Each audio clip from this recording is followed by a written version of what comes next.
వస్తున్న అసంతృప్తి ఏదైతే ఉన్నదో అది బ్యాలెన్స్ చేయడానికి, దాని నుంచి ఓవర్కమ్ కావడానికి కొంత ప్రో బీసీ పాలసీ అనేది ఆ పార్టీ తీసుకోవాలి. బీసీల కోసం ఒక విజన్ కూడా ప్రకటించాలి. అది ఎలక్షన్ల ముందు చేస్తారు. ఇప్పుడు గతంలో 5,000 కోట్లు ప్రతి సంవత్సరం బీసీల కోసం ఖర్చు పెడుతుంది బీఆర్ఎస్ ప్రభుత్వం అని టీఆర్ఎస్ ఫస్ట్ మేనిఫెస్టోలోనే మేము రాసాము. బట్ అది అమలు కాలేదు.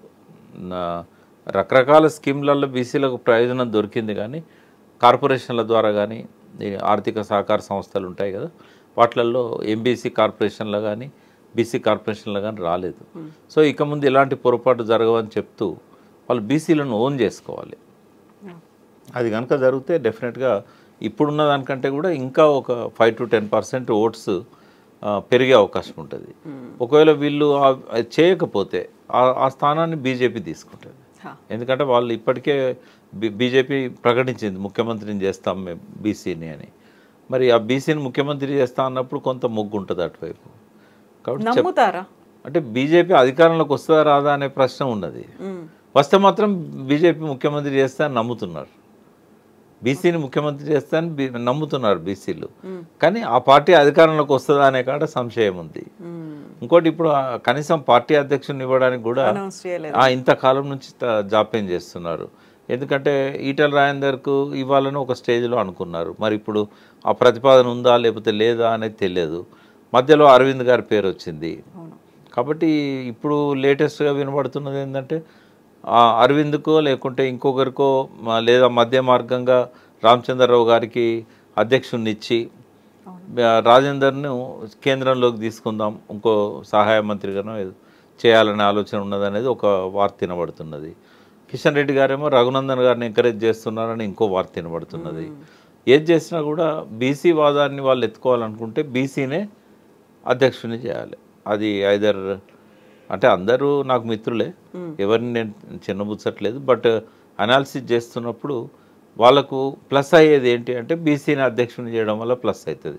అది మున్నూరు కాపు సామాజిక వర్గమైనా ముదిరాజ్ సామాజిక వర్గమైనా ప్లస్ అవుతుంది. బట్ అది చేస్తారా లేదా అనేది చూడాలి. సో ఇప్పుడు మహేష్ కుమార్ గౌడ్ ఇంకో కీలకమైనటువంటి వ్యాఖ్య చేశాడు. బీఆర్ఎస్ 3 ముక్కలాట కొనసాగుతోంది, కేటీఆర్, హరీష్, కవిత అనేది. ఎవరికి వాళ్ళు సపరేట్ ప్రోగ్రామ్స్ పెట్టుకుంటున్నారు, గ్యాదరింగ్స్ అవుతున్నాయి, రౌండ్ టేబుల్ అవుతున్నాయి, కానీ అంతా కలిసి పని చేయట్లేదు అనే భావన. పార్టీలలో ఇటువంటి వాతావరణం అవసరం. ఎందుకంటే ఒకరి పట్ల కోపం ఉన్న వాళ్ళు ఇంకోరి దగ్గరికి వెళ్తారు. వీళ్ళందరూ ఒకటే పెట్టారనుకోండి ఇంకో పార్టీకి పోతారు వాళ్ళు. కాబట్టి అసంతృప్తి ఉన్న వాళ్ళు ఇట్లాంటి వాళ్ళు ఇప్పుడు చేయడం ఇట్లా కొంత డిఫరెంట్ యాక్టివిటీస్ చేయడం అనేది అవసరం కూడా. ఇండిపెండెంట్గా కవిత గారు ఇండిపెండెంట్గా పోతున్నారు, హరీష్ను కేటీఆర్ కలిసే పోతున్నారు. అంటే పార్టీ వేదికల మీద కానీ ఎక్కడ కానీ అది కొన్ని ఇప్పుడు స్పెక్యులేషన్స్ వస్తాయి. మొన్న వాకౌట్ చేసినప్పుడు కవిత గారు చేయలేదు, ఆమె ఉండి మాట్లాడి వచ్చింది ఆమె. అంటే ఆమె ఏమనుకున్నదంటే వాయిస్ పోవాల్సిన అవసరం ఉంది అనేది. కాబట్టి దాన్ని అంత మాత్రాన మనం పార్టీ నుంచి ఆమె దూరం అవుతున్నదనో లేకపోతే ఇంకేదో ఆలోచన ఉందని అనుకోవడం కరెక్ట్ కాదు. బట్ ఆమె ప్రోగ్రామ్స్ అన్నీ కూడా పబ్లిక్ ఇష్యూస్ని తీసుకొని ముందుకు పోవాలి. ఆమెకు ఒక ఎంటిటీ ఉంది జాగృతి అని, అది టీఆర్ఎస్లో భాగం కాదు. టీఆర్ఎస్లో భాగం కాకుండానే అది ఎమర్జ్ అయింది. లాస్ట్ 17 years నుంచి ఉన్నది. అది 17-18 years అయింది ఆ ఆర్గనైజేషన్ పెట్టి. ఆమె చాలాసార్లు బతుకమ్మే కాకుండా రకరకాల కార్యక్రమాలు దాని తరఫున తీసుకున్నది ఆమె. కాబట్టి ఆ రకంగా ముందు పోవడాన్ని ఎవరు తప్పట్టాల్సిన అవసరం లేదు. అయితే ఈ మధ్య కాలంలో ఫామ్ హౌస్లో కేసీఆర్ మాట్లాడారు, అక్కడికి తనని కలవడానికి వచ్చినటువంటి కార్యకర్తలు నాయకులతో, ఈసారి కొడితే మామూలుగా కొట్టను, చాలా బలంగా కొడతాను అనే మాట. తొందరలోనే నేను బయటకు వస్తాను అని.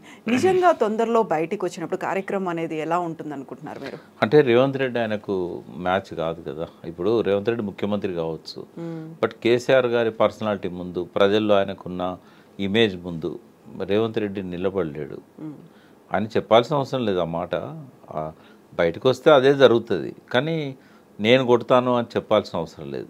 అది ఇంకెవరన్నా కింద ఉన్న సెకండ్ స్టేట్ నాయకులు అట్లా చెప్తే బాగుంటుంది. బట్ అది ఆయన ఆ రకంగా చెప్పడం అయితే వాంఛనీయం కాదు. అది ఆయన పర్సనాలిటీకి అది శోభనీయదు.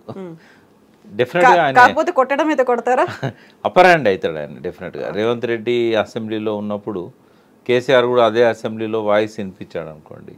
దానికి కారణం ఏంటంటే ఒకటి తెలంగాణ తెచ్చిన వ్యక్తిగా ఆయనకున్న ఇమేజ్, ఎన్ని ఆటుపోట్లైనా ఎదుర్కొని నిలబడ్డాడు. గతంలో ఏ నాయకుడు నిలబడలేదు అట్లా. రెండవది ఏంటంటే తెలంగాణ అణువున ఆయనకు అవగాహన ఉంది, ప్రతి రంగం మీద అవగాహన ఉంది, పట్టు ఉంది. రేవంత్ రెడ్డికి లేదు. ఇంకా ఆయన చాలా కష్టపడాలి అవగాహన పెంచుకోవడానికి. తర్వాత స్ట్రాటజీస్లల్లో రేవంత్ రెడ్డికే మాస్టర్ ఆయనకి ఎవరు రోల్ మోడల్ అంటే కేసీఆరే రోల్ మోడల్ రేవంత్ రెడ్డికి. ఆయనను చూసే ఈ స్ట్రాటజీస్ అన్ని ఈయనే ఇంప్లిమెంట్ చేశాడు. కాబట్టి ఆయన తట్టుకోవడం అనేది రేవంత్ రెడ్డికి సాధ్యం కాదు. వాస్తవంగా చెప్పాలంటే 1 ఇయర్ నుంచి చాలా గట్టిగా ప్రయత్నం చేస్తున్నాడు రేవంత్ రెడ్డి, కేసీఆర్ రాకూడదు అసెంబ్లీకి అని. డైరెక్ట్ అట్లా చెప్పకుండా ఏంటంటే దుర్భాషలు ఆడడం, రోత మాటలు మాట్లాడడం, ఆయన ఏ స్థాయికైనా దిగజారిండు అట్లా. ఎందుకు అంటే ఎక్కడ కేసీఆర్ వస్తాడో, కేసీఆర్ వస్తే తనకు సరిపోను అనేది తెలుసు ఆయనకి. అంటే విషయ పరిజ్ఞానం లేదు, ఎదుర్కొనే శక్తి లేదు. కేసీఆర్ ప్రూవ్ చేశాడు కదా తన సమర్థతను. ఇప్పుడు ఎవరేమన్నా దేశంలోనే టాప్ 5 పారామీటర్స్లలో ఏ రంగాన్ని చూసినా కూడా నిలబెట్టగలిగాడు. ఎక్కడో అట్టడుగున ఉన్న తెలంగాణను టాప్కు తీసుకురాగలిగాడు. కేసీఆర్ను ఆ స్టాటిస్టిక్స్తో నువ్వు ఎదుర్కోగలుగుతావా? అది వాస్తవం కాదా? కేసీఆర్ చెప్పుకోవాల్సిన అవసరం లేదు. రిజర్వ్ బ్యాంక్ చెప్తున్నది, గవర్నమెంట్ ఆఫ్ ఇండియా చెప్తున్నది, ఇదే బీజేపీ ప్రభుత్వం పార్లమెంట్ సాక్షిగా ఎన్నోసార్లు చెప్పింది. కళ్ళ ముందు ఫలితాలు కనబడుతున్నాయి. ఇవాళ నువ్వు బడ్జెట్ పెడుతున్నావు అంటే 3 లక్షల కోట్ల బడ్జెట్ పెడుతున్నావు అంటే అది కేసీఆర్ కృషి కాదా? ఇవాళ నువ్వు ఎంత 1,79,000 కోట్లు దావోస్ నుంచి తెస్తున్నావు అని అంటే అది కేసీఆర్ ప్రతిభ కాదా? నువ్వు ఆయన పేరు చెప్పినంత మాత్రాన ప్రజలు ఆయన క్రియేట్ ఇయ్యరా? ఇప్పుడు ఇవాళ ఉన్న హైదరాబాద్లో ఫేవరబుల్ కండిషన్స్ని ఎవరు క్రియేట్ చేశారు? టీఎస్ ఐపాస్ ఎవరు రూపొందించారు? 25,000 ఇండస్ట్రీస్ వచ్చాయి కదా కేసీఆర్ 10 ఏళ్ల పాలనలో. అంటే నువ్వు ఏదో చెప్పినంత మాత్రాన ప్రజలు ఎడ్డిగుడ్డి కాదు కదా. వాళ్ళకు ఇవాళ సోషల్ మీడియా ఉంది, నువ్వు నెగిటివ్ చెప్తే పాజిటివ్ చెప్పే వాళ్ళు ఉన్నారు. అనలైజ్ చేసి ఏది మంచో ఏది చెడో చెప్పగలిగే మాలాంటి వాళ్ళం ఉన్నాం. రేవంత్ రెడ్డి అంటాం కదా, పిల్లి కళ్ళు మూసుకొని పాలు తాగుతూ ఎవరు చూడట్లేదు అనుకుంటుంది. సో ఆ అపరిపక్వత ఇంకా కొనసాగుతూ ఉంది ఆయన లోపల. సరే వస్తే ఎదుర్కొనే సత్తా నీకు ఉండాలి. నువ్వు ఒకవేళ తప్పు చేస్తే నాకు స్టాటిస్టిక్స్ మీద అవగాహన లేక మాట్లాడినాను ఒప్పుకునే పరిస్థితి ఉండాలి. కానీ ఆయన రావద్దు అనేది ఎక్కడిది? ఆయన రావద్దని కోరుకుంటున్నాడు. అందుకే ఇంతకాలం ఆయన ఇష్టం వచ్చిన దుర్భాషలు ఆడాడు. కేసీఆర్ ఇప్పుడు రాజకీయ నాయకులు ఎట్లుంటారంటే మన బలంతో గెలవాలనుకోరు, అవతల వాని బలహీనత మీద దెబ్బగొట్టి గెలవాలని. కేసీఆర్ బలహీనత ఏంటంటే ఇటువంటి వాళ్ళ ముందు ఆయన కూర్చోలేడు. ఆయన లెటర్ రాస్తేనే సుజన విధేయుడు అని రాస్తాడు. సుజన విధేయుడు అంటే మంచి వాళ్ళతోనే ఈయన ఇట్లాంటి వాళ్ళతో నేనేం కూర్చోవాలని చెప్పి ఆయన రాడు. అది ఆయనకు కావాలి. ఆయన వీక్నెస్ అది కేసీఆర్ది. ఆయన వీక్నెస్ని నేను క్యాచ్ చేసుకోవాలనుకుంటాను. బట్ ఆయన చంద్రబాబు నాయుడును ఒక్కటి చెప్పొచ్చమ్మా, అసలు రాష్ట్ర రాజకీయాలలో సమైక్య రాష్ట్రం ఉన్నప్పుడు చంద్రబాబు నాయుడును రాజశేఖర రెడ్డిని ఢీకొని తెలంగాణ వాదాన్ని నిలబెట్టాడు కదా. మరి ఈయన గురువు కదా ఆయనే చంద్రబాబు నాయుడు. ఒకసారి ఆ గురువు దగ్గర పోయి కూర్చుంటే ఈయనకు అర్థమవుతుంది. ఆయన చెప్తాడు పెట్టుకోకరా బాబు వాడితోనే అని చెప్తాడు. కానీ రేవంత్ రెడ్డి ఏంటంటే ఆయన గురువుకే సాధ్యం కాని దాన్ని ఆయన ఎట్లా సాధ్యం చేయగలుగుతాడు? కేసీఆర్కు రాజశేఖర రెడ్డిని చంద్రబాబు నాయుడుని ఢీకొన్న వ్యక్తి రేవంత్ రెడ్డి ఒక లెక్కన ఆయనకి. కాబట్టి ఆ మాటలు ఆయన చెప్పకుండా ఉండాలి. రెండవది ఏంటంటే ఆయన వ్యవహార శైలిలో కూడా మార్పు రావాలి. మనం కూడా ఇంతకుముందు చాలాసార్లు అనుకున్నాం. బట్ ఇప్పటిదాకా ఏ ఎఫర్ట్ ఫామ్ హౌస్లో జరుగుతున్నట్టు నాకు కనబడట్లేదు. ఉద్యమకారులను పిలవలేదు, మాలాంటి వాళ్ళని పిలవలేదు. ఎవరితో అంటి కాకుండా ఎట్లాగో ప్రజలు మమ్మల్ని ఎన్నుకుంటారు, కాంగ్రెస్ మీద వచ్చిన వ్యతిరేకత అంతా మాకే అనుకూలంగా అవుతుంది అనే భ్రమల్లో కేసీఆర్ ఉంటే మాత్రం మళ్ళీ ముఖ్యమంత్రి కాలేడు ఆయన. ఎందుకంటే కొత్త శక్తులు వస్తున్నాయి. ఆ కొత్త శక్తులతో సమన్వయం చేసుకునే విధంగా పార్టీని బలోపేతం చేయాలి. అట్లా కాకుండా కాంగ్రెస్ మీద వ్యతిరేకత అంతా నాకే ప్లస్ అవుతుంది, జగన్ మీద వ్యతిరేకత అంతా కూడా చంద్రబాబుకి వచ్చింది. మళ్ళీ అంతకుముందు చంద్రబాబు ఘోరంగా ఓడిపోయాడు, మళ్ళీ మంచి బలంతో గెలిచాడు, నేను కూడా గట్లనే గెలుస్తా అనుకుంటే మాత్రం ఆంధ్ర రాజకీయాలు వేరు, తెలంగాణ రాజకీయాలు వేరు.